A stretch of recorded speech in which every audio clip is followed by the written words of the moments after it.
বলেন মানুষ কি ভেবেছে সে শুধু বলবে আমি ইমানদার আর তাকে আমি জান্নাতে ঢুকাই দিব? না, কখনো না, কুশ্চিনকালেও না।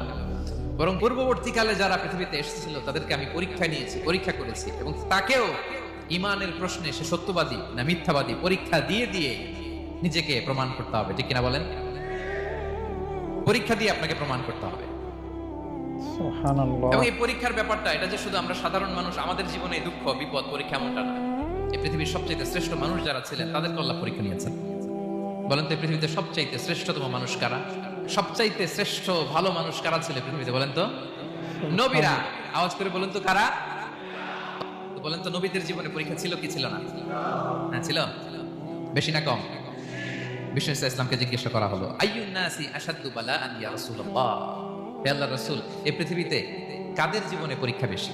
বিষ্ণু ইসলাম বললেন আল আম্বিয়া, নবীদের জীবনে। আল আম্বিয়া